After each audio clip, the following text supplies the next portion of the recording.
Perkembangan zaman tak mampu mempengaruhi kehidupan yang telah dianut oleh suku pedalaman Himalaya. Suku tersebut dikenal dengan suku yang masih memegang kehidupan masa lampau hingga saat ini. Suku ini menghuni kawasan hutan di Himalaya. Mereka pun menyebut suku tersebut sebagai raja hutan dari hutan. Mereka menolak segala sesuatu yang mampu mengubah kehidupannya.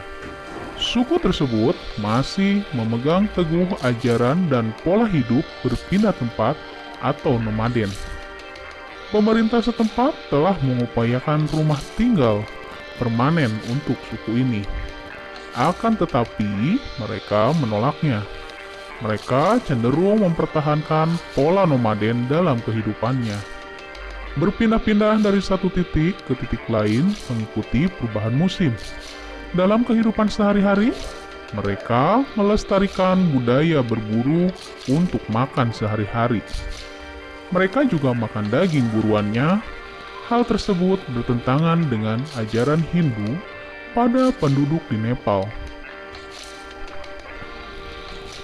Mendengar kata Nepal, kita pasti akan tertuju pada Everest, salah satu dari 7 puncak gunung tertinggi di dunia. Namun, lebih dari itu, di Nepal kita bisa menemukan suku unik yang masih memegang teguh nilai-nilai adat dan tradisi. Inilah suku Mustang, suku terpencil yang mendiami sebagian wilayah di pegunungan Himalaya. Tak hanya masih memegang teguh tradisi, suku Mustang ternyata masih mempunyai bahwa bumi itu datar.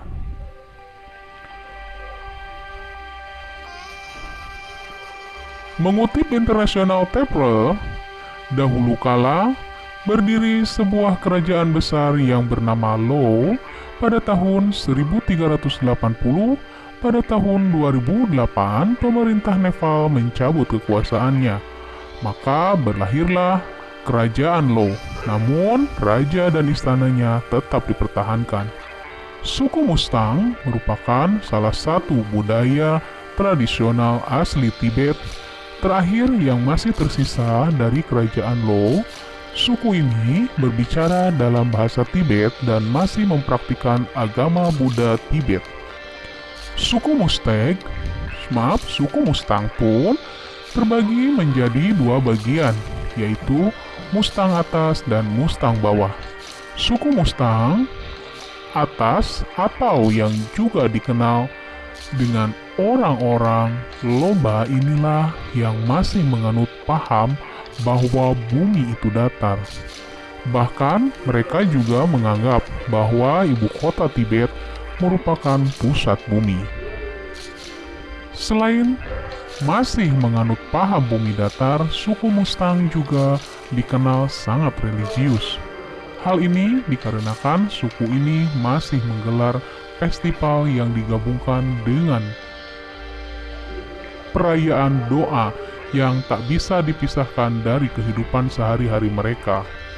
Tak sampai di situ, Mustang masih mempercayai bahwa datangnya penyakit disebabkan oleh roh jahat dan ketidakseimbangan beberapa unsur seperti unsur alam dan lain sebagainya.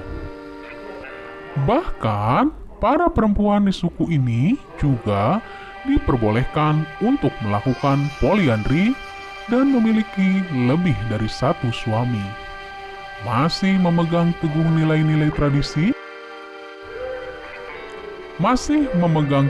nilai-nilai tradisional, suku Mustang juga menolak modernitas dari luar. Mereka masih tetap setia menggunakan kuda dan berjalan kaki daripada tanahnya dihancurkan untuk jalan raya. Bahkan sampai sebelum tahun 1991, mereka menolak para pendatang untuk datang dan hidup di sana.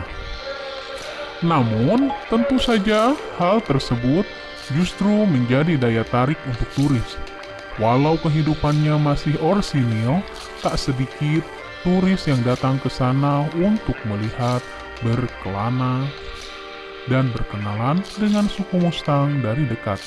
Ada sekitar 2.600 orang suku Mustang yang mendiami beberapa daerah di Nepal. Di Nepal sendiri suku Mustang lebih dari 2.600 orang. Sebelum bertemu dengan suku Mustang, kamu pun harus melalui perjalanan yang tidak mudah karena suku ini menetap di ketinggian lebih dari 3.000 mdpl. Perjalanan tersebut cukup menguras tenaga dan biaya. Bahkan, salah satu operator tur di Nepal mematok harga 1.000 hingga 3.000 dolar Amerika Serikat atau nyaris seharga 50 juta untuk bersemu dengan suku Mustang. Wow, sangat fantastik bukan?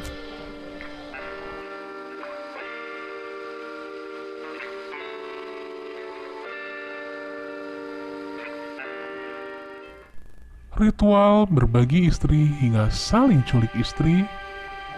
Tradisi nikah suku pedalaman ini bikin dahi berkerut.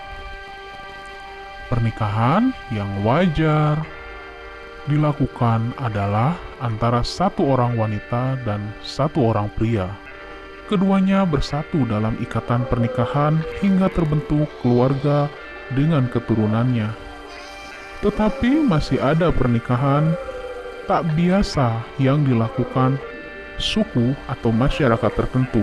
Misal, pernikahan antara ibu dan anak, kakak dan adik, atau sesama anggota keluarga lainnya. Namun, ada pola suku yang membiarkan istrinya diambil orang. Seperti halnya suku ini, tradisi ini menjadi kebiasaan yang dilakukan secara turun-temurun dari nenek moyang terdahulu yang kemudian dilakukan hingga saat ini. Seorang wanita di suku Himalaya bisa memiliki lebih dari satu suami, bahkan suami yang mereka miliki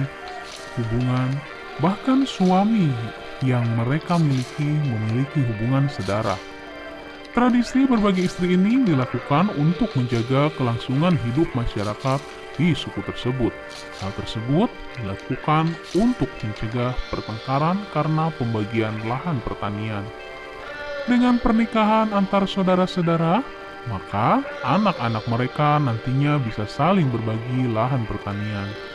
Jika dalam satu keluarga terdapat satu istri dan suami, maka kedua suami ini bisa bekerja, sedangkan satu istri yang bertugas mengatur keuangan keluarga.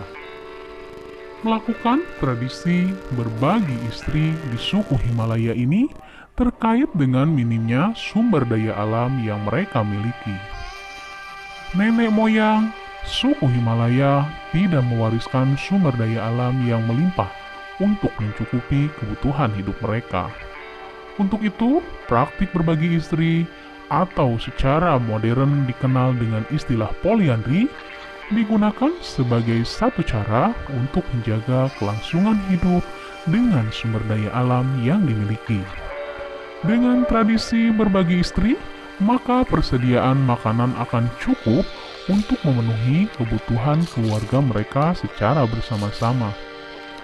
Pernikahan yang terjadi di suku tersebut telah diatur oleh keluarga mereka masing-masing. Jika dalam satu keluarga memiliki anak pertama laki-laki, maka ia bisa menikah dengan adik perempuannya dari suami yang berbeda. Dengan begitu, mereka bisa menikmati dan berbagi harta warisan nenek moyang secara bersama-sama dalam satu keluarga tersebut.